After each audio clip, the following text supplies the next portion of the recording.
হচ্ছে এনজাইম জিনিসটা কি। রসায়নে তোমরা প্রভাবক পড়ছো না? মনে করো রসায়নে আমরা প্রভাবক কিভাবে পড়ছি, যে মনে করো এ আর বি বিক্রিয়া করে মনে করো সি তৈরি করছে, তো এই বিক্রিয়ায় কে হেল্প করছে? প্রভাবক হেল্প করছে, ঠিক আছে। তো এখন কথা হচ্ছে এইটা যদি জীবদের বাইরের বিক্রিয়া করি আমরা কেমিস্ট্রিতে, কিন্তু বায়োলজিতে আমরা কি করি? জীবদের ভেতরের বিক্রিয়া করি। তো জীবদের বাইরের বিক্রিয়ায় যেমন প্রভাবক কাজ করে, এখন আমার কথা হচ্ছে এই যে এই বিক্রিয়াটা যদি একটা কোষের ভেতরে ঘটে, মনে করো যে এইটা একটা কোষ, এই বিক্রিয়াটা মনে করো কোষের ভেতরে ঘটতেছে, তখন এই বিক্রিয়ায় যে প্রভাবকটা কাজে লাগবে সেই প্রভাবকটারে আসলে আমরা প্রভাবক বলবো না, সেই প্রভাবকটারে আমরা কি বলবো বলো? সেই প্রভাবকটারে আমরা বলবো হচ্ছে এনজাইম, ঠিক আছে। সেই প্রভাবকটারে বলবো হচ্ছে এনজাইম। তাহলে আমাদের কথা হচ্ছে এনজাইম আসলে কিভাবে কাজ করে, আমি একটা ব্রিফ একটা ইন্টারভিউ একটা দিই, কিন্তু পরে আমরা বিস্তারিতভাবে দেখব, ঠিক আছে। তো মনে করো যে এইটা হচ্ছে একটা এনজাইম, এইটা হচ্ছে কি? এটা হচ্ছে একটা এনজাইম। এনজাইমের ভেতর এরকম কিছু গর্ত টাইপের জায়গা থাকে। আমি ঠিক আছে, আমি একটু পড়াচ্ছি, পরে কল দিচ্ছি। তো এইখানে এনজাইমের ভেতরে আমরা এরকম কিছু গর্ত টাইপের জায়গা দেখতে পারতেছি। এই যে এই গর্তগুলোর ভেতরে কি হয়, মনে করো যে এরকম একটা জিনিস এই গর্তের ভেতরে আসলো, এরকম একটা জিনিস গর্তের ভেতরে আসলো, আবার এই গর্তের ভেতরে এরকম একটা জিনিস এসে ঢুকলো, ঠিক আছে, এরকম একটা জিনিস এসে ঢুকলো। এবং একটু পরে তুমি দেখবা যে এই এনজাইমটা অপরিবর্তিত রয়ে গেছে, এই এনজাইমটা হচ্ছে অপরিবর্তিত রয়ে গেছে, আগের মতোই রয়ে গেছে। বাট যে দুইটা জিনিস ঢুকছিল, এই যে দুইটা জিনিস ঢুকছিল, এই দুইটা জিনিস মনে করো অ্যাটাচড হয়ে এরকমভাবে অ্যাটাচড হয়ে বের হয়ে গেছে, দেখছো? তাহলে এনজাইম কিভাবে এই জিনিসটার পরিবর্তন করে দিল, কিভাবে এই দুইটা জিনিস যুক্ত করে দিল, তাই না? তো ধরো এই যে সবুজ কালারের যে এনজাইম, এটা যেহেতু যুক্ত করতেছে, দুইটা জিনিসকে যুক্ত করতেছে, তাহলে এই সবুজ কালারের এই এনজাইমটাকে আমরা ধরো বললাম লাইগেশন, মানে হচ্ছে যুক্ত করা, ঠিক আছে। ও ভালো কথা বলেছে, লাগানো। তাহলে এখন আমাদের কথা হচ্ছে যে এই হচ্ছে আমাদের এনজাইম এইভাবে কাজ করে, আবার উল্টোভাবেও কাজ করতে পারে। এনজাইমের সাথে একটা বড় জিনিস মনে করো যুক্ত হলো, এনজাইমটা তারপরে জিনিসটারে ভেঙেও ফেলতে পারে, মনে করো এরকম। এই মনে করো একটা এনজাইম, এটা মনে করো একটা এনজাইম, এখন এই এনজাইমের সাথে মনে করো এরকম একটা জিনিস যুক্ত হয়েছে, ঠিক আছে। মনে করো যে জিনিসটা যুক্ত হয়েছে সেই জিনিসটার নাম হলো সুক্রোজ, সেই জিনিসটার নাম কি? সুক্রোজ। তাহলে এনজাইমটার নাম কি হবে? সুক্রেজ। আচ্ছা, একটু পরে দেখবা যে এই এনজাইমের মতোই রয়ে গেছে, এই এনজাইমের মতন রয়ে গেছে, কিন্তু ওই সুক্রোজটা ভেঙে যেয়ে গ্লুকোজ আর ফ্রুক্টোজে পরিণত হয়ে গেছে।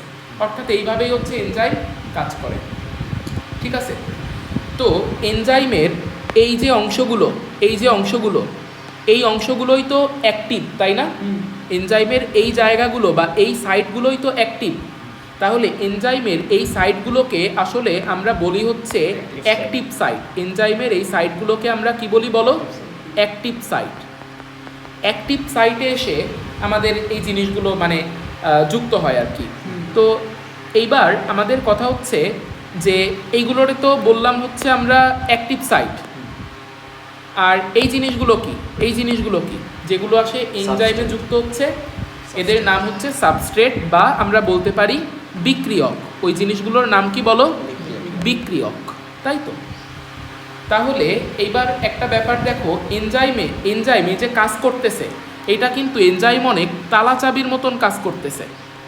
এনজাইমের কাজ করার এই যে মতবাদটা আমি দেখাইলাম, এটা হচ্ছে তালাচাবি মতবাদ। কেন আমার এই কথাটাকে আমি তালাচাবি মতবাদ বলতেছি? আমি ভাবছিলাম একটা ছোটোর ভিতরে সারে দেবো, তা ভাবলাম যে পুরোটুকু একবারে বোঝায় যায়, ঠিক আছে। তাহলে আমাদের কথা হচ্ছে এই মতবাদটাকে আমরা কি বলতেছি? তালা চাবি মতবাদ, লক অ্যান্ড কি মতবাদ। ঠিক আছে, তো এইটাকে কেন লক অ্যান্ড কি মতবাদ বলা হচ্ছে? একটা ব্যাপার দেখো, এইটাকে কেন আমরা তালা চাবি মতবাদ বলতেছি, কারণ হচ্ছে যে এইটাকে, এই এনজাইমটাকে তুমি হচ্ছে মনে করো তালার সাথে তুলনা করো। কিসের সাথে তুলনা করবা? তালার সাথে তুলনা করো। আর এইখানে যে বিক্রিয়কগুলো আছে, এই যে বিক্রিয়কগুলো আছে, এইগুলোকে তুমি চাবির সাথে তুলনা করো। দেখো এইটা মনে করো তালা, এটা কি তালা। এখন এইখানে তুমি এই তালার চাবি কোনটা? এইগুলো। এই তালার চাবি কোনটা? এইগুলো। এখন এইখানে তুমি যদি ধরো এইটাও মনে করো একটা চাবি, এইটাও কি একটা চাবি। এখন এই চাবিটাকে তুমি যদি এইখানে নিয়ে আসো, এই তালা কি খুলবে? এই তালা কাজ করবে? এই চাবিটাকে যদি তুমি এইখানে নিয়ে আসো, এই তালা কাজ করবে? করবে না। কিন্তু এই কারণে একটা তালা যেমন একটা নির্দিষ্ট চাবি দিয়ে খোলে, ঠিক তেমনভাবে একটা এনজাইম একটা নির্দিষ্ট সাবস্ট্রেট এর সাথে কাজ করে, তাই না? শুক্রের উপরে কাজ করে। ঠিক আছে, এই কারণে এই মতবাদটাকে কি বলা হয়? লক অ্যান্ড কি মতবাদ বা তালা চাবি মতবাদ। ক্লিয়ার? আচ্ছা, তাহলে এই লক অ্যান্ড কি মতবাদে তালাকে এনজাইম, চাবিকে বিক্রিয়ক। যদি কখনো ভোলাও তাহলে মনে রাখবা চাবিতে বি আছে, বিক্রিয়কেও বি আছে। তাহলে চাবিকে বিক্রিয়ক, তালা হচ্ছে এনজাইম। ক্লিয়ার?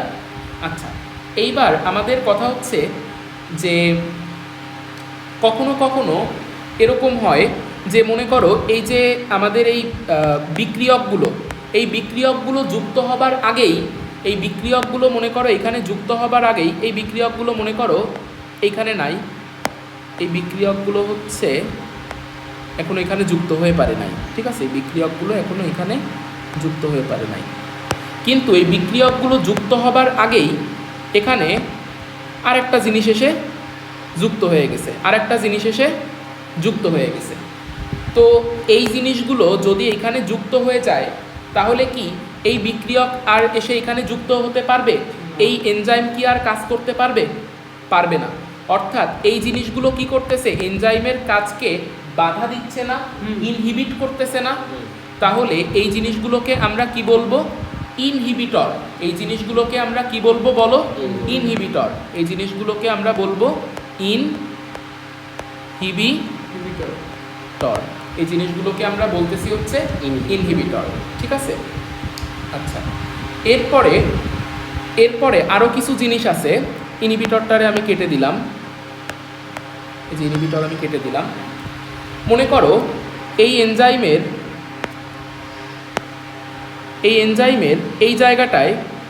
এই জায়গাটায় এরকম আকাশি কালারের একটা জিনিস এসে সংযুক্ত হলো। এখন কথা হচ্ছে এই আকাশি কালারের এই জিনিসটার কাজ কি? কথা হচ্ছে যে এই জিনিসটা এসে যখন এনজাইমের গায়ে যুক্ত হয়ে যায় তখন এনজাইমের এই অ্যাক্টিভ সাইটগুলোর কার্যকারিতা বেড়ে যায়। এই জিনিসগুলো এসে যখন এনজাইমের সাথে যুক্ত হয়, এনজাইমের অ্যাক্টিভ সাইটের কার্যকারিতা তখন কি হয়? বৃদ্ধি পায়। তাহলে এই জিনিসগুলোকে আমরা কি বলবো বলো? এই জিনিসগুলোকে আমরা বলবো হচ্ছে অ্যাক্টিভেটর। আগেরটারে বলছিলাম ইনহিবিটর, এখানে বলতেছি অ্যাক্টিভেটর। একটা জিনিস তোমাদের বুঝতে হবে, অ্যাক্টিভেটর কিন্তু কখনোই অ্যাক্টিভ সাইটে যুক্ত হবে না। নাম শুনে মনে হচ্ছে অ্যাক্টিভেটর, তাহলে মনে অ্যাক্টিভ সাইটে যুক্ত হয়। অ্যাক্টিভ সাইটে যে যুক্ত হবে সে তো খারাপ, সে তো এনজাইমকে কাজই করতে দিচ্ছে না। তাহলে অ্যাক্টিভেটর যে, সে কি কখনো অ্যাক্টিভ সাইটে যুক্ত হবে না, সে অ্যাক্টিভ সাইট ছাড়া অন্য কোনো সাইটে যুক্ত হবে। ঠিক আছে, আচ্ছা। আর আরেকটা জিনিস মনে রাখতে পারো, যে এনজাইমের আকৃতি এবং কাজ চেঞ্জ হয়, একটা এনজাইমের আকৃতি চেঞ্জ হলে কি হবে? তার কাজও চেঞ্জ হয়ে যাবে না? এই এনজাইমের আকৃতি যদি এখন এরকম চেঞ্জ হয়ে যায় এখান দিয়ে, তাহলে এনজাইমকে আর এর উপরে কাজ করবে? তাহলে এনজাইমের আকৃতির সাথে সাথে এনজাইমের কাজও কিন্তু চেঞ্জ হয়। তাহলে আমি বলবো যে এনজাইমের আকৃতি এবং কাজ চেঞ্জ হইতে থাকে সেই এনজাইমকে বলা হয় অ্যালোস্টেরিক এনজাইম। সেই এনজাইমকে আমরা কি বলি বলো? Allosteric enzyme. অ্যালোস্টেরিক এনজাইম কারা? যাদের দুইটা জিনিস হচ্ছে চেঞ্জ হয়। কি কি চেঞ্জ হয়? আকৃতি চেঞ্জ হয় এবং কাজ চেঞ্জ হয়। আরেকটা জিনিস মনে রাখতে পারো, এই অ্যালোস্টেরিক এনজাইমের একাধিক সাব ইউনিট থাকে। অ্যালোস্টেরিক এনজাইমের একাধিক সাব ইউনিট থাকে, এই হচ্ছে কথা। ইউনিট মানে একক, সাব ইউনিট মানে উপ একক, ঠিক আছে? আচ্ছা, তো এই হচ্ছে এনজাইমের কাজ করার ধরন। তাহলে আমরা একটু দেখে আসি আমাদের বইতে কি বলা হচ্ছে।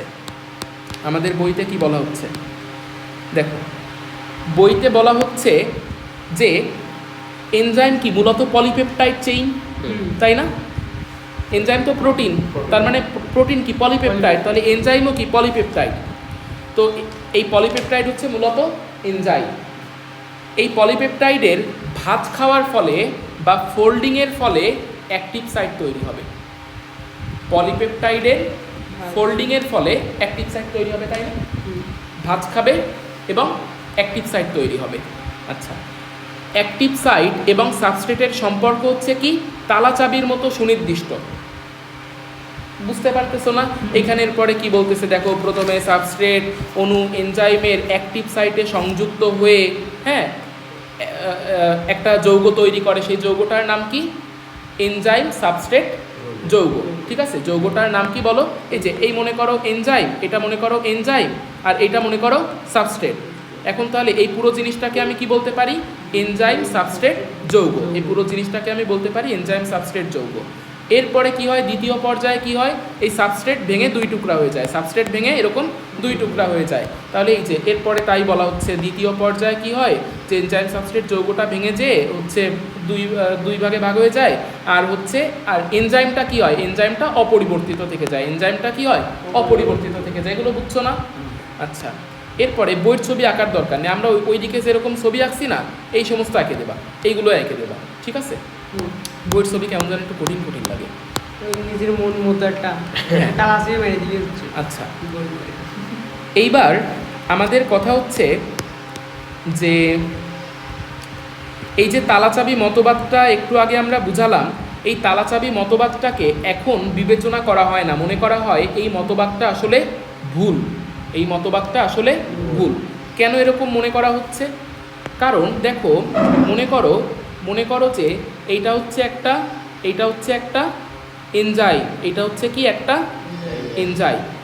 এখন এই এনজাইমের সাথে মনে করো একটা সাবস্ট্রেট এসে যুক্ত হবে। সাবস্ট্রেটটা হচ্ছে এরকম, এই জিনিসটা এসে এখানে যুক্ত হবে। এখন লক অ্যান্ড কি মতবাদ অনুসারে কি এটা যুক্ত হতে পারবে?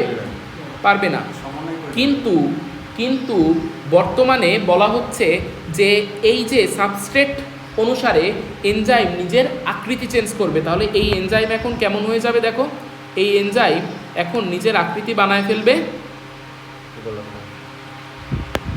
এরকম বানায় ফেলবে। দেখো ওর আকৃতি বানায় ফেলবে মনে করো এরকম। ফলে এই জিনিসটা এসে এনজাইমের সাথে যুক্ত হতে পারবে। এই ঘটনাটাকে আমরা কি বলি? এই ঘটনাটাকে আমরা বলি হচ্ছে ইনডিউসড। ইনডিউসড মানে কি? ইনডিউসড মানে আবেশ। ও হচ্ছে এই এনজাইম হচ্ছে এর প্রভাবে বা এর আবেশের কারণে হ্যাঁ এরকম হয়েছে।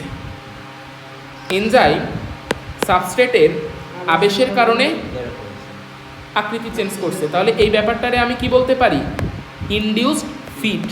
আবেশের কারণে এনজাইম কি হয়েছে? আবেশের কারণে ফিট হয়েছে, সাবস্ট্রেটের জন্য নিজেরে ফিট করছে। এই ঘটনাটাকে কি বলা হয়? Induced fit. তাহলে একটা ব্যাপার দেখো, তালা কি কখনো চাবি অনুসারে নিজের আকৃতি চেঞ্জ করে নাকি? তালা কখনো চাবির আকৃতি অনুসারে নিজেরা চেঞ্জ করে? তাহলে এইটা কি লক অ্যান্ড কি মতবাদ হইল না। তাহলে এই মতবাদটা হচ্ছে ইনডিউসড ফিট মতবাদ। বর্তমানে এইটা আমরা বিশ্বাস করি, ঠিক আছে? তাহলে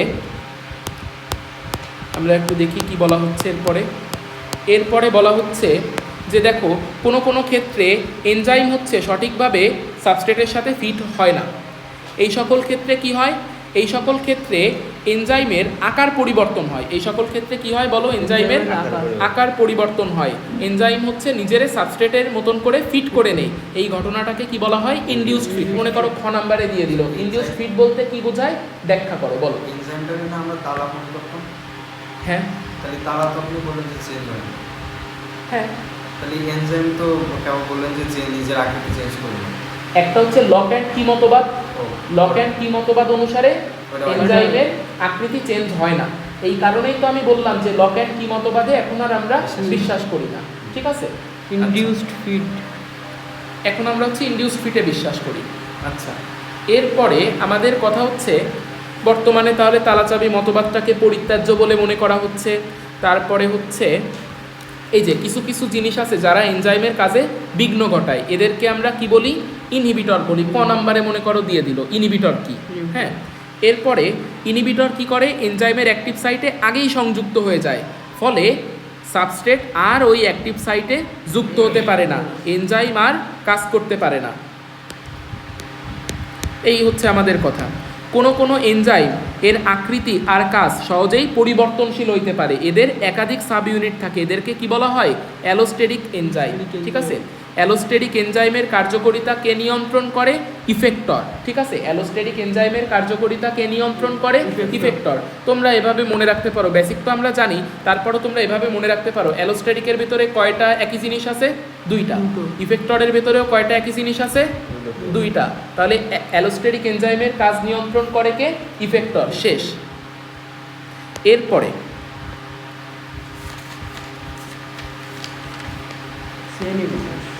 এনজাইমের শ্রেণীবিন্যাস আছে। শ্রেণীবিন্যাসের আগে আমরা একটু বিজ্ঞানীদের নামটাম করে আসি। আসুন, এই যে এই বিজ্ঞানীদের নাম তোমাদের পরীক্ষায় বেশি আসে না, আমি তাও একবার একটু পড়ায় দিচ্ছি যে এনজাইম শব্দটি তোমাদের পরীক্ষা বলতে এইচএসসি পরীক্ষায় অত বেশি আসে না। তারপরে তাহলে এনজাইম শব্দটি সর্বপ্রথম ব্যবহার করেন কে? বিজ্ঞানী কুন। পড়বা কোন এনজাইম, কোন এনজাইম, ঠিক আছে। তাহলে এনজাইম শব্দটা কে ব্যবহার করেন? বিজ্ঞানী কুন। আচ্ছা, জাইমেস একটা এনজাইমের নাম, মদ তৈরিতে ব্যবহার হয়, ঠিক আছে। আমি আমার একটা সিনিয়রের একটা টিউশনই দিয়েছিলাম, সে হচ্ছে কেমিস্ট্রি পড়ায়। হ্যাঁ, আমাদের খুলনা মেডিকেলে আমার একবার সিনিয়র, নাম হচ্ছে সাকিব ভাই। আচ্ছা, নামটা মনে হয় বলা উচিত হয়নি, যাই হোক। তো ওনার হচ্ছে টিউশনি দিছিলাম। এখন সেই বাসায় যে উনি প্রথম দিনই পড়ানো শুরু করেছে মদ তৈরির প্রক্রিয়া, দ্বিতীয় দিন যে পড়াইছে ধূমপান। হ্যাঁ, স্টুডেন্ট করছে, স্যার কেমিস্ট্রি স্যার খুব ভালো হয়েছে, উনি আমার আজকে আগের দিন মদ পড়াইছে, পরের দিন বিড়ি পড়াইছে। ছাত্রও খুশি, ছাত্র ওই টাইপের, স্যারও যে টাইপের, ছাত্রও সেই টাইপের। তো এখন আমাদের কথা হচ্ছে যে এনজাইমস আর প্রোটিন, এটা তো আমরা জানি এনজাইম মূলত কি? প্রোটিন। এটা তো মানুষ আগে জানতো না। এই কথাটা এনজাইমস আর প্রোটিন, এই কথাটা সবার সামনে কে আনছে? সামনার। এনজাইমস আর প্রোটিন এই কথাটা সবার সামনে কে আনছে? সামনার। আচ্ছা, সামনার। তারপরে তোমারে যদি বলা হয় ইউরিয়েজ এনজাইম দিয়ে কোনো কোশ্চেন করা হয় যে ইউরিয়েজ এনজাইম হচ্ছে পৃথক করছেন কে, তাহলেও কি হবে? সামনার, ঠিক আছে। সামনে তুমি, সামনে ইউ, ঠিক আছে। তাহলে ইউরিয়েজ হচ্ছে সামনার। এরপরে দেখো বুচনার, চ ন চিনি। হ্যাঁ, চিনি দিয়ে কোশ্চেন করলে কি লাগাবা? বুচনার। আচ্ছা, এনজাইম কাকে বলে? এবারে সংজ্ঞা পড়তে পারবা না যে এনজাইম কারে বলে, ক নাম্বারের জন্য পড়ে ফেলবা। এনজাইমকে আরও একটা জিনিস বলা হয়, এনজাইমকে কি বলা হয়? জৈব অনুঘটক বা অর্গানিক ক্যাটালিস্ট, এগুলো পড়বা। এইবার এনজাইমের ধর্ম। আচ্ছা, এনজাইমের ধর্ম কি? এইখান থেকে 10টার বেশি মেডিকেল কোশ্চেন আসছে এনজাইমের ভৌত বৈশিষ্ট্য বা এনজাইমের ধর্ম, বুঝছো? তো এইটা হচ্ছে তোমাদের এইচএসসিতেও আসে যে এনজাইমের বৈশিষ্ট্য বা ধর্ম কী। হ্যাঁ, এরকম লিখতে আসে। তো আমরা প্রথমেই কি পড়বো? দেখো, প্রথমেই আমরা পড়বো এনজাইম তো প্রোটিন ধর্মী, এটা তো আমরা জানি। এই একটা জিনিস থেকে যে এনজাইমস হচ্ছে প্রোটিন, এই জিনিস থেকে 3বার মেডিকেলে কোশ্চেন আসছে যে এনজাইম কি? এনজাইম হচ্ছে প্রোটিন, ঠিক আছে। তো এইবার আমরা একটা জিনিস পড়ছিলাম না, প্রোটিনস আর কলয়েড, মনে আছে?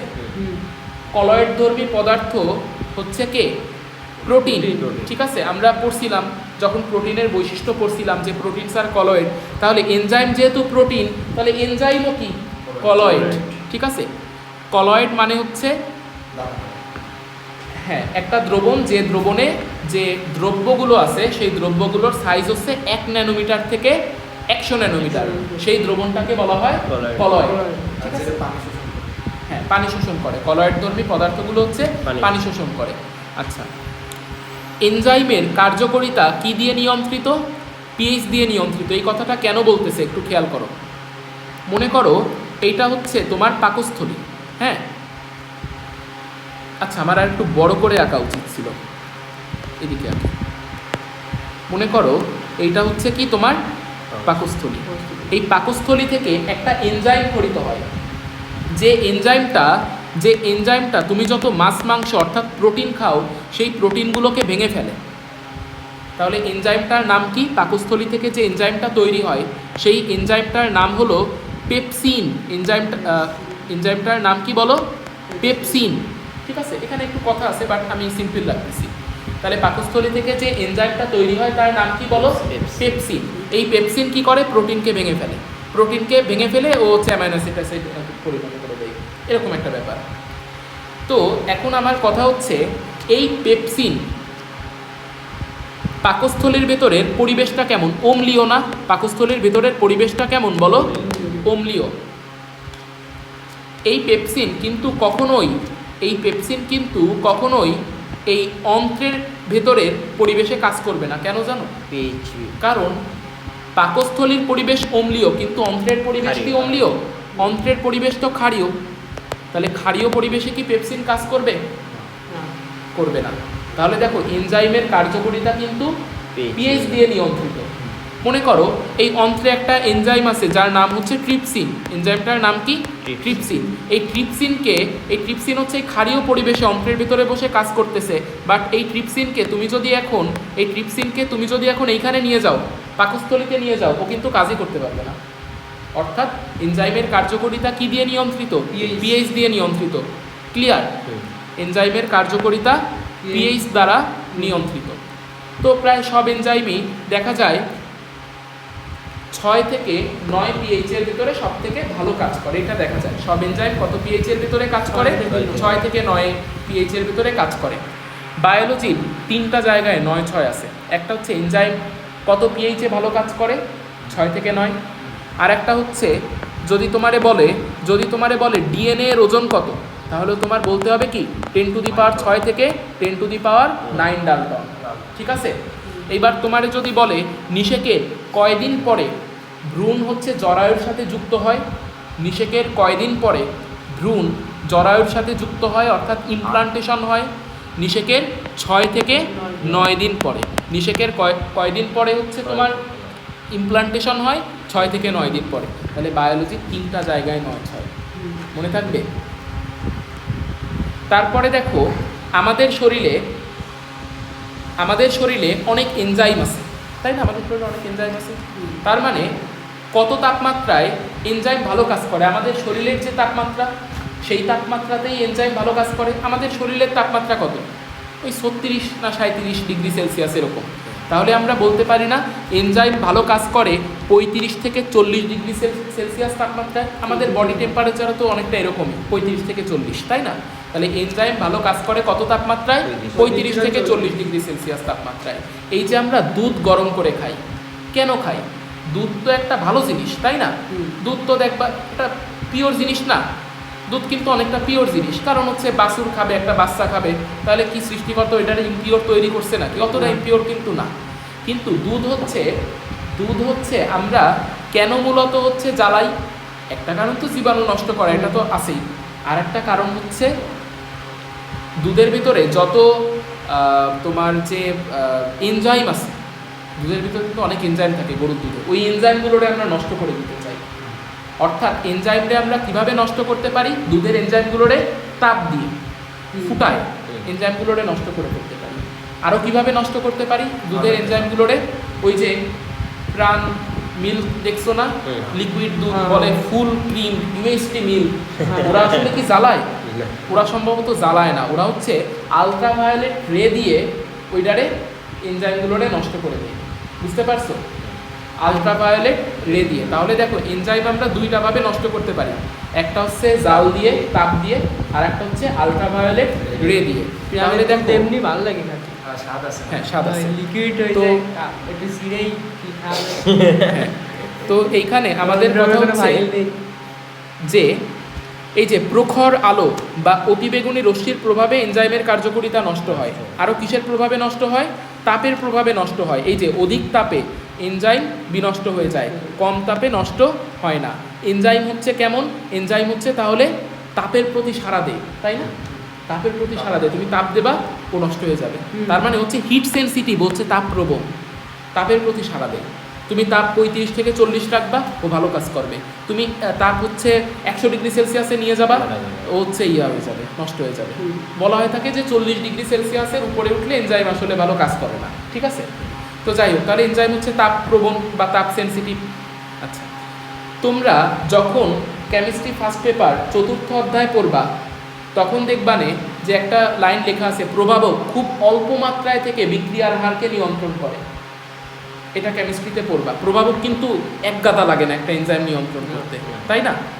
তাহলে আমাদের প্রভাবক যেহেতু অল্প লাগে, তাহলে এনজাইমও কেমন লাগবে?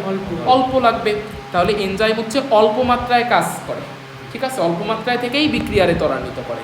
আচ্ছা, chemistry first paper 4th chapter রাসায়নিক পরিবর্তনে তোমরা আরও কি পড়ছো? প্রভাবক কখনো বিক্রিয়ার সাম্যাবস্থার পরিবর্তন করে না।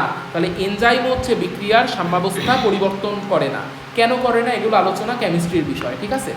এরপরে আমাদের কথা হচ্ছে যে এনজাইমের কার্যকারিতা সুনির্দিষ্ট। যেমন সুক্রেজ কার উপরে কাজ করবে? সুক্রোজের উপরে কাজ করবে। ও কখনো শুক্রাণুর উপরে কাজ করবে না।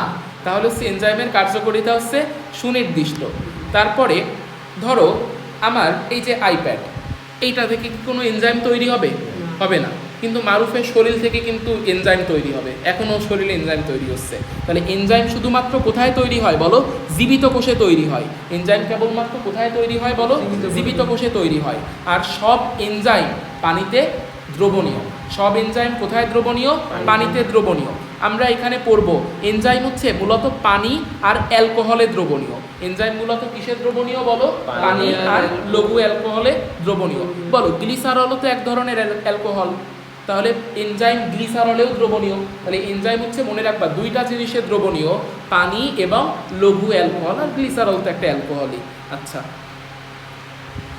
এরপরে আমরা পড়ব এই যে কো এনজাইম মানে কি? কো মানে কি? যে সাহায্য করে তাকে বলি কো। তাহলে কো এনজাইম কি করবে? এনজাইমকে হেল্প করবে, এনজাইমের কাজকে ত্বরান্বিত করবে। কো ফ্যাক্টর কি করবে? এনজাইমের কাজকে ত্বরান্বিত করবে। এই কো এনজাইম কো ফ্যাক্টর কি আমরা একটু পরেই আমরা দেখতেছি। এইবার একটা লাইন লেখা আছে, এনজাইমকে অধক্ষিপ্ত করে কারা? মনে রাখবা একটা মেয়ের নাম পিয়াসা। একটা মেয়ের কি নাম? পিয়াসা। এই পিয়াসার কাছে ওর মনে করো বাপের লবণের ব্যবসা আছে। তাহলে আমরা পড়বো কি? পিয়াসার সোডিয়াম ক্লোরাইড। পিয়াসার সোডিয়াম ক্লোরাইড। তাহলে এখানে পিয়া দিয়ে মনে রাখবা পিক্রিক অ্যাসিড। পিয়া দিয়ে কি মনে রাখবা? Picric acid. আর আশা দিয়ে কি মনে রাখবা? Ammonium sulphate. আর সোডিয়াম ক্লোরাইড দিয়ে মনে রাখবা সোডিয়াম ক্লোরাইড। তাহলে আমরা পড়লাম যে পিয়া দিয়ে কি মনে রাখলাম বলো? পিয়া দিয়ে মনে রাখলাম পিক্রিক অ্যাসিড। আশা দিয়ে কি মনে রাখলাম? Ammonium sulphate. আর সোডিয়াম ক্লোরাইড দিয়ে সোডিয়াম ক্লোরাইড। এই তিনটা জিনিস হচ্ছে এনজাইমকে অধক্ষেপিত করে। আচ্ছা, এইবার বলো যে 50 থেকে 100 ডিগ্রি সেলসিয়াস তাপমাত্রায় এনজাইমের কার্যকারিতা কি ভালো থাকবে না নষ্ট হয়ে যাবে? আমি কি বলছিলাম? 40-এর উপরে উঠলেই হচ্ছে তোমার একটু নষ্ট হয়। এরপরে এনজাইমের নামকরণ কয়টা বৈশিষ্ট্যের উপরে ভিত্তি করে এনজাইমের নামকরণ করা হয়? মনে রাখবা 3টা বৈশিষ্ট্যের উপরে ভিত্তি করে। তো এইগুলো থেকে খুব বেশি কোশ্চেন আসে না, তোমরা চাইলে এখানে একটু ঢিল করে পড়তে পারো, বাট আমি একবার একটু দেখায় দিয়ে যাচ্ছি, ঠিক আছে? আমি বলে দিচ্ছি যে এই জিনিস তোমাদের পরীক্ষায় হয়তো আসবে না, না আসার চান্সই হচ্ছে 99%, ঠিক আছে? আমি একবার একটু দেখায় দিয়ে যাচ্ছি জাস্ট জানার জন্য। সেটা হচ্ছে যে এনজাইম এর নামকরণ আমরা কিভাবে করতে পারি। মনে করো যে এনজাইম সুক্রোজকে ভাঙে বা সুক্রোজ এর উপরে কাজ করে, তারে কি বলবা? সুক্রেজ। তার মানে এই যে আমি সুক্রেজ নামকরণটা কিভাবে করলাম? বিক্রিয়ক যার উপরে কাজ করে। হ্যাঁ, বিক্রিয়ক বা সাবস্ট্রেটের উপরে ভিত্তি করে, তাই না? তাহলে এনজাইমের নামকরণ আমরা কিভাবে করতে পারি? সাবস্ট্রেটের ধরন অনুসারে করতে পারি না? যেমন হচ্ছে যে সুক্রোজের উপরে কাজ করে তাকে বলতে পারি সুক্রেজ, অর্থাৎ সাবস্ট্রেটের নামের লাস্টে তুমি বসায় দিবা কি? এস। তাহলে যে ইউরিয়ার উপরে কাজ করে ইউরিএস। যে একটা অ্যামাইনো অ্যাসিড আছে যার নাম হচ্ছে আর্জিনিন, যে আর্জিনিনের উপরে কাজ করে তারে কি বলবা? আর্জিনেস। যে লিপিডের উপরে কাজ করে সে লাইপেস। যে প্রোটিনের উপরে কাজ করে সে প্রোটিয়েস। বলতে পারি না এভাবে? এগুলো কিন্তু ইজি। আচ্ছা, এইবার মনে করো আমরা পড়ি যে জারণ বিজারণ এরকম নামের বিক্রিয়া আছে না? তো জারণ বিক্রিয়া মানে কি? অক্সিডেশন বিক্রিয়া। বিজারণ বিক্রিয়া মানে কি? রিডাকশন বিক্রিয়া। তাহলে যে এনজাইম জারণ বিক্রিয়াকে হেল্প করে সেই এনজাইমটা আমরা কি বলবো? অক্সিডেজ। যে এনজাইম রিডাকশন বিক্রিয়ারে হেল্প করে তারে আমরা কি বলবো? রিডাকটেজ, তাই না? তাহলে এই যে আমি কোনো এনজাইমকে বললাম অক্সিডেজ, কোনো এনজাইমকে বললাম রিডাকটেজ, কিসের উপরে ভিত্তি করে? বিক্রিয়ার ধরনের উপরে ভিত্তি করে, তাই না? যে বিক্রিয়াটা কি অক্সিডেশন নাকি রিডাকশন। কিছু বিক্রিয়া আছে যে বিক্রিয়ায় আমরা বিক্রিয়কটাকে পানির উপস্থিতিতে লাইসিস করে ফেলি, ভেঙে ফেলি, সেই বিক্রিয়াগুলোকে আমরা কি বলি? হাইড্রো, মানে পানির উপস্থিতিতে আমরা লাইসিস করে ফেলি সাবস্ট্রেটকে। এই ধরনের বিক্রিয়াকে কি বলা হয়? প্রফেট, কি বুঝতেছো? তাহলে এই ধরনের বিক্রিয়াকে আমরা বলতে পারি হচ্ছে হাইড্রোলাইসিস। তাহলে হাইড্রোলাইসিস বিক্রিয়ায় কোন এনজাইম হেল্প করবে বলো? হাইড্রোলেস। আচ্ছা, এরপরে একটা ব্যাপার দেখো, আমি তোমাদের যখন 9 অধ্যায় পড়াবো তখন গ্লাইকোলাইসিস নামের একটা প্রক্রিয়া পড়াবো। এই গ্লাইকোলাইসিসে বিভিন্ন এনজাইম কাজে লাগে, এগুলো 9 অধ্যায়ে তোমাদের মুখস্থ হয়ে যাবে, এখন হয়তো প্যারা নেওয়ার দরকার নেই। যেমন ওই গ্লাইকোলাইসিসে কাজে লাগে হচ্ছে ফসফোফ্রুক্টোকাইনেজ, ফসফোগ্লুকো আইসোমারেজ, তারপরে হেক্সোকাইনেজ, এগুলো কাজে লাগে, ঠিক আছে? তো এই সমস্ত জিনিসে, এই সমস্ত এনজাইমের নামকরণ করা হয়েছে এই উপরের 2টা বৈশিষ্ট্যের উপরেই ভিত্তি করে। এগুলো আমি ওই অধ্যায়ে বুঝাবো, ঠিক আছে? তাহলে কিসের উপরে ভিত্তি করে এনজাইমের নামকরণ করা হয়েছে? সাবস্ট্রেটের উপরে ভিত্তি করে, আবার বিক্রিয়ার ধরনের উপরে ভিত্তি করেও এই 3টা এনজাইমের নামকরণ করা হয়েছে, ঠিক আছে? এগুলো নবম অধ্যায়ে বুঝাবো, এখন জাস্ট একটু দাগায় রাখবা। এইবার আমাদের ফারহানের আলোচ্য বিষয় প্রস্থেটিক গ্রুপ, কোফ্যাক্টর, কো এনজাইম, তাই না? তাহলে একটা ব্যাপার দেখো,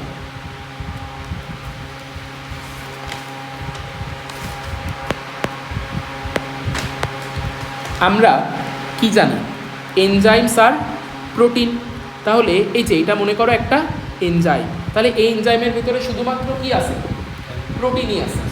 তাহলে যে এনজাইমের ভেতরে শুধুমাত্র প্রোটিন আছে, মনে করো এই যে এই এনজাইমটার ভিতরে মনে করো শুধুমাত্র প্রোটিন আছে, কিন্তু এই এনজাইমটার ভিতরে মনে করো এই পরে যেটা আঁকলাম ওইটার ভিতরে প্রোটিনের পাশাপাশি একটা অপ্রোটিন অংশও আছে। লাল কালার দিয়ে বোঝাচ্ছি প্রোটিন, সবুজ কালার দিয়ে বোঝাচ্ছি অপ্রোটিন। তাহলে এই এনজাইমটাকে আমি কি বলতে পারবো? এটা তো শুধুমাত্র প্রোটিন দিয়ে গঠিত, এইটারে আমি বলতে পারবো সরল এনজাইম। এই এনজাইমটারে আমি কি বলতে পারবো? সরল এনজাইম, তাই না? আর যে এনজাইমটার ভিতরে অপ্রোটিন অংশ আছে, এই এনজাইমকে কি আমি সরল এনজাইম বলবো নাকি যুগ্ম বা কনজুগেটেড এনজাইম বলবো? যুগ্ম বা কনজুগেটেড এনজাইম বা যুগ্ম প্রোটিনও বলা হয়। যুগ্ম বা কনজুগেটেড এনজাইম, আর এনজাইম প্রোটিনও বলতে পারো, যুগ্ম এনজাইমও বলতে পারো, যুগ্ম প্রোটিনও বলতে পারো, কারণ এনজাইমস আর প্রোটিন, যাই প্রোটিন তাই এনজাইম, যাই এনজাইম তারাই প্রোটিন, একটু কথা আছে বাট এরকমই। আচ্ছা, তো এখন আমাদের কথা হচ্ছে যে এই যুগ্ম এনজাইমের ভেতরে আমরা দেখতে পারতেছি একটা অপ্রোটিন অংশ যুক্ত আছে, এই যে এইটা। এই অপ্রোটিন অংশটার আমরা কি নাম দিতে পারি বলো? ধরো এখন ফারহানের সব দাগ পড়ে গেছে, এখন ও যায় কি করছে? প্লাস্টিকের দাঁত লাগায় নিয়ে আসছে, হ্যাঁ, নাহলে তো বিয়ে হবে না। এখন হচ্ছে প্লাস্টিকের দাঁত লাগায় নিয়ে আসছে ফারহান, তাহলে প্লাস্টিকের দাঁতে আমি কি বলবো? Prosthetic teeth. প্লাস্টিকের দাঁতে আমরা কি বলবো? Prosthetic teeth. তার মানে প্রস্থেটিক কথাটার মানেই হচ্ছে বাইরের জিনিস, ভেজাল জিনিস, তাই না? তাহলে এইখানে দেখো, এইখানে যে ভেজালটা আছে, এই ভেজালটারে আমি কি বলবো? এই ভেজাল জিনিসটারে বলবো প্রস্থেটিক গ্রুপ। এই ভেজাল জিনিসটারে বলবো প্রস্থেটিক গ্রুপ। এখন আমাদের কথা হচ্ছে যে এই প্রস্থেটিক গ্রুপটা হইতে পারে জৈব জিনিস, হইতে পারে অজৈব জিনিস, তাই না? তাহলে এই প্রস্থেটিক গ্রুপটা হইতে পারে কোনো জৈব পদার্থ, হইতে পারে কোনো অজৈব পদার্থ, যেমন ধাতু বা মেটাল। তাহলে হইতে পারে হচ্ছে জৈব পদার্থ, হইতে পারে মেটাল। যদি প্রস্থেটিক গ্রুপটা জৈব পদার্থ হয় তাহলে ওই প্রস্থেটিক গ্রুপটাকে আমরা বলে দিই হচ্ছে কো এনজাইম। কি বলে দিই?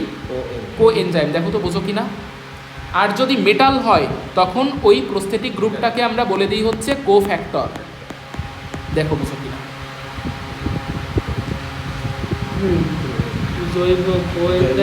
প্রস্থেটিক গ্রুপটা যদি জৈব হয় তাহলে কো এনজাইম, আর যদি মেটাল হয় তাহলে কো ফ্যাক্টর, ঠিক আছে?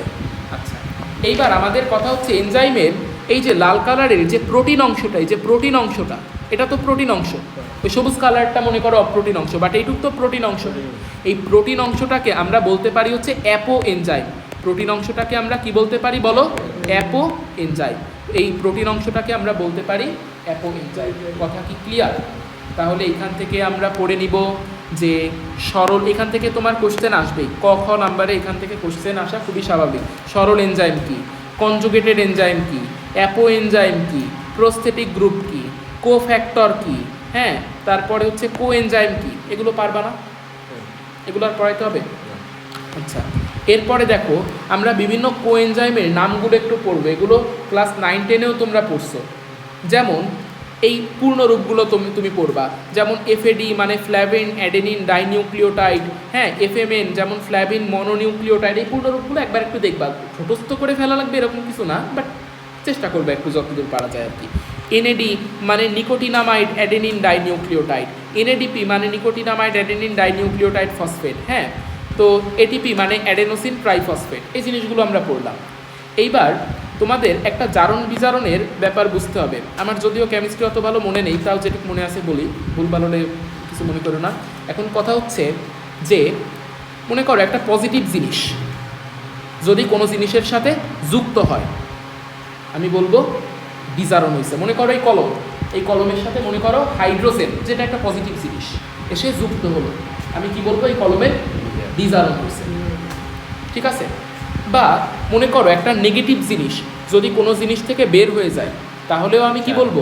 বিজারণ হয়েছে, ঠিক আছে?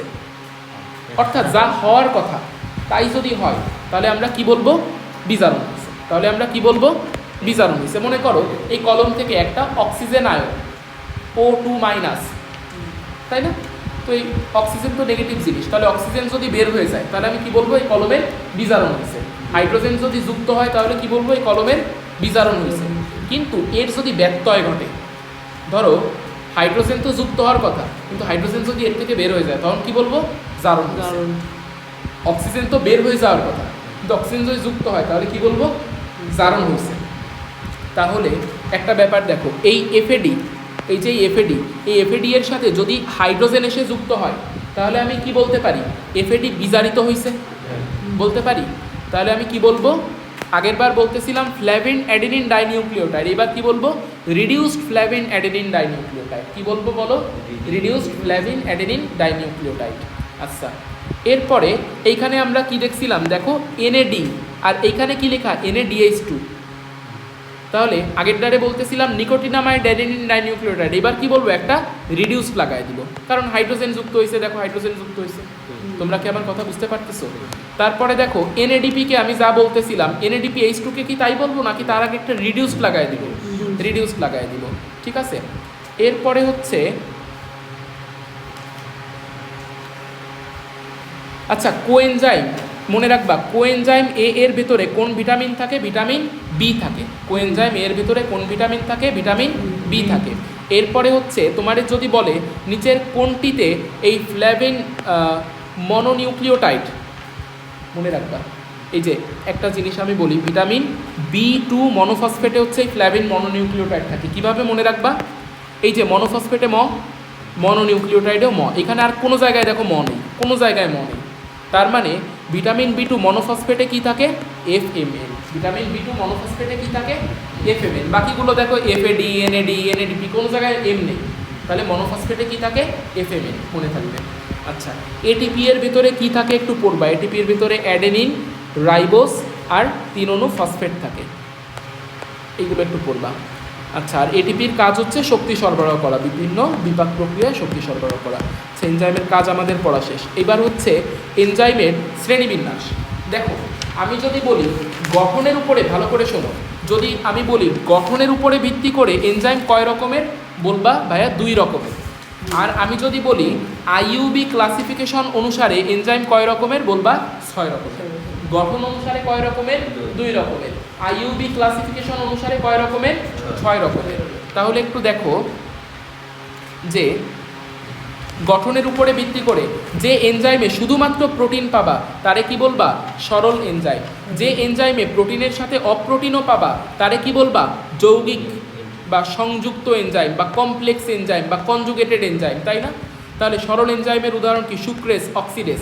আর যৌগিক এনজাইমের উদাহরণ মনে রাখবা ফাদনাদ, এফএডি, এনএডি, যৌগিক এনজাইম। ঠিক আছে, এরা হচ্ছে যৌগিক এনজাইম।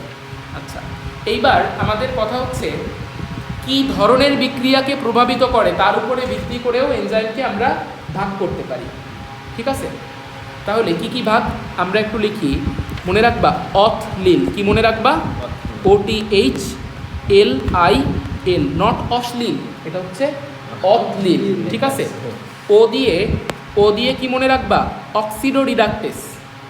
তাহলে যে এনজাইম অক্সিডেশন এবং রিডাকশন দুইটা বিক্রিয়াতেই হেল্প করে সেই এনজাইমকে কি বলবা? অক্সিডো রিডাকটেস। তারপরে তারপরে কি আছে? টি দিয়ে মনে রাখবা ট্রান্সফারেস। টি দিয়ে কি মনে রাখবা? ট্রান্সফারেস। যে এনজাইম কোনো একটা সাবস্ট্রেট থেকে একটা জিনিসকে ট্রান্সফার করে দেয়, অপসারণ করে দেয়, তারে কি বলবা? ট্রান্সফারেস। ঠিক আছে, এরপরে এইচ দিয়ে কি পড়বা? Hydrolytic enzyme. হাইড্রোলাইসিস মানে কি? তুমি তোমার সাবস্ট্রেটকে পানির সহায়তায় ভেঙে দিচ্ছ। তাহলে হাইড্রোলাইটিক এনজাইম কারা? যারা এই ভাঙাভাঙিতে হেল্প করতেছে। তুমি পানির সহায়তায় একটা সাবস্ট্রেটকে ভাঙবা, তাহলে যে এনজাইম হেল্প করবে সেই এনজাইমকে কি বলবা? Hydrolytic enzyme. ঠিক আছে, এরপরে আসে হচ্ছে দেখো, ও দিয়ে তাহলে কি পড়লাম? অক্সিডো রিডাকটেস। ডি দিয়ে কি? ট্রান্সফারেস। এইচ দিয়ে কি? হাইড্রোলাইটিক এনজাইম বা হাইড্রোলেস। এইবার দুইটা এল দিয়ে, একটা এল দিয়ে পড়বা লাইয়েস, আর একটা এল দিয়ে পড়বা লাইগেস। একটা এল দিয়ে লাইয়েস আর একটা এল দিয়ে লাইগেস। ফারহান একটা কথা বলছে, লাইগেস এনজাইম হচ্ছে লাগাইতে হেল্প করে, যুক্ত করতে হেল্প করে। মনে করো এটা কি? Glutamic acid. গ্লুটামিক অ্যাসিডের সাথে তুমি মনে করো অ্যামোনিয়া যুক্ত করবা, তাহলে কি তৈরি হবে? গ্লুটামিন বা গ্লুটামিন, তাই না? গ্লুটামিক অ্যাসিডের সাথে তুমি অ্যামোনিয়া লাগাবা, তাহলে কি? গ্লুটামিন। তাহলে এই লাগালাগিতে কে হেল্প করবে? লাইগেস। ঠিক আছে, তো মনে করো এই যে এইখানে এই বিক্রিয়াটায় কি তৈরি হচ্ছে? এই বিক্রিয়াটায় একটা জিনিসের সিনথেসিস হচ্ছে, এই বিক্রিয়া একটা জিনিসের সিনথেসিস হচ্ছে। তাহলে এই বিক্রিয়ায় এনজাইমের নাম কি হবে? সিনথেটেস, তাই না? সিনথেটেস। সিনথেসিস মানে কি? ছোট ছোট জিনিস যুক্ত হয়ে বড় বড় জিনিস তৈরি করা, এটারে বলা হয় সিনথেসিস বা সংশ্লেষণ। আর বড় জিনিস ভেঙে যেয়ে ছোট জিনিসে পরিণত হওয়াকে বলা হয় বিশ্লেষণ। ঠিক আছে, তাহলে এইখানে কি হচ্ছে? সিনথেসিস হচ্ছে না, ছোট ছোট জিনিস যুক্ত হয়ে বড় জিনিসে পরিণত হচ্ছে। তাহলে এই বিক্রিয়ায় কোন এনজাইম কাজে লাগবে? সিনথেটেস। এখন এই সিনথেটেস কার উপরে কাজ করতেছে? গ্লুটামিক অ্যাসিডের উপরে। তাহলে আমি কি বলবো? গ্লুটামিক সিনথেটেস। গ্লুটামিক সিনথেটেস এনজাইম তাহলে কি? একটা লাইগেস এনজাইম। আমার কথা কি ক্লিয়ার? বুঝতে কোনো সমস্যা আছে? তোমাদের মনে হয় বেশি ডিপে চলে যাচ্ছি নাকি? বেশি ডিপে চলে যাচ্ছি? না, সমস্যা নেই। তাহলে আমাদের কথা হচ্ছে লাইগেস এর উদাহরণ কি হবে? গ্লুটামিক সিনথেটেস। লাইগেসের উদাহরণ কি হবে? গ্লুটামিক সিনথেটেস। তারপরে আরও একটা আছে অ্যাসিটাইল। অ্যাসিটাইল মানে হচ্ছে একটা 2 কার্বন বিশিষ্ট জিনিস। এই যে অ্যাসিটাইল হচ্ছে এরকম 2 কার্বন বিশিষ্ট একটা জিনিস। মনে করো একটা কার্বন। এই যৌগটার নাম হলো অ্যাসিটাইল। এই অ্যাসিটাইলের সাথে যখন এসে যুক্ত হয় কো এনজাইম এ, তখন আমরা বলি হচ্ছে অ্যাসিটাইল কো এ। এই জিনিসটাকে আমরা কি বলি? অ্যাসিটাইল কো এ। তাহলে যে এনজাইম অ্যাসিটাইলের সাথে কো এ যুক্ত করে সে কি? লাইগেস। তাহলে এই যে অ্যাসিটাইল কো এ সিনথেটেস, যে এনজাইম অ্যাসিটাইল কো এ বানায় তারে আমরা কি বলবো? অ্যাসিটাইল কো এ সিনথেটেস। তাহলে এটা কি? এক ধরনের লাইগেস। এইটা কি? এক ধরনের লাইগেস। এরপরে আছে, এরপরেরটা আমি অত বুঝাবো না। দেখো, পাকা, যে পাইকে গেছে সে কি করবে? বাইরে লাগালাগি করে বেড়াবে, সিম্পল কথা। ঠিক আছে, তাহলে পাকা হচ্ছে লাইগেস। শেষ।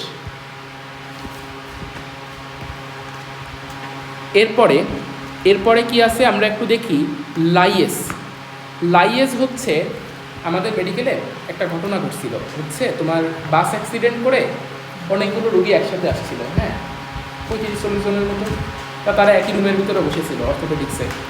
তা স্যার এসে বলছে কি, মানে এত রুগীরে তো একসাথে ট্রিটমেন্ট দেওয়া সম্ভব না, সবাই বলতেছে আমার আগে ট্রিটমেন্ট লাগবে। আর স্যার এসে বলছে যে যার অবস্থা বেশি খারাপ, যার তাড়াতাড়ি ট্রিটমেন্ট লাগবে, সে ওই রুমে যায়। ওই রুমে স্যার দেখতেছে, বড় স্যার দেখতেছে, তাড়াতাড়ি দেখতেছে। তা ওই রুমে তো কিছু লোক হাঁটে হাঁটে চলে গেছে, কেন ওই রুমে যেয়ে দেয়, ওই রুমে কেউ নেই। তো আসলে ব্যাপারটা কি, স্যার বুঝলো যে যারা হাইটে হাইটে ওই রুমে চলে গেছে ওরা আসলে ওদের এমন কিছু হয়নি, ওরা মোটামুটি সুস্থ আছে, ওর ট্রিটমেন্ট একটু পরেও করা যাবে। কিন্তু যারা এই রুমে বসে রয়েছে তারা হচ্ছে, তাদের হচ্ছে আগে ট্রিটমেন্ট করা লাগবে। এরা হচ্ছে হাইটে যাইতে পারেনি, তার মানে এরা হচ্ছে বেশি অসুস্থ।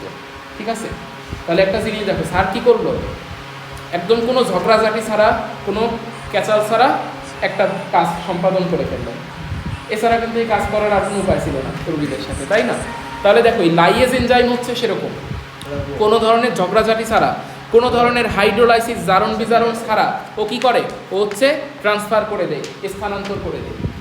ঠিক আছে, তাহলে লাইয়েজ এনজাইম হচ্ছে এরকম। স্যার হচ্ছে একটা মিথ্যা কথা, একটা লাই বলে এই কাজ করছিল না, লাইয়েজ এনজাইম হচ্ছে তাই। লাইয়েজ এনজাইম কি করে, কোনো ধরনের ঝগড়াঝাটি ছাড়া স্থানান্তর করে দেয়, হাইড্রোলাইসিস জারণ বিজারণ ছাড়া কি করে দেয়, কোনো একটা মূলককে ট্রান্সফার করে দেয়। কথা কি ক্লিয়ার? আচ্ছা, কয়টায় পড়া আছে? দুইটায় পড়া, দুটো বাই দিকে একটা 50 বাজে, আর 10 মিনিট পড়তে পারবো না। পাশে যে বই নেওয়া যাওয়া লাগবে, কি বই নেবা তুমি? কেমিস্ট্রি। হ্যাঁ হ্যাঁ, তাহলে কি থাকবে এই পর্যন্ত? হ্যাঁ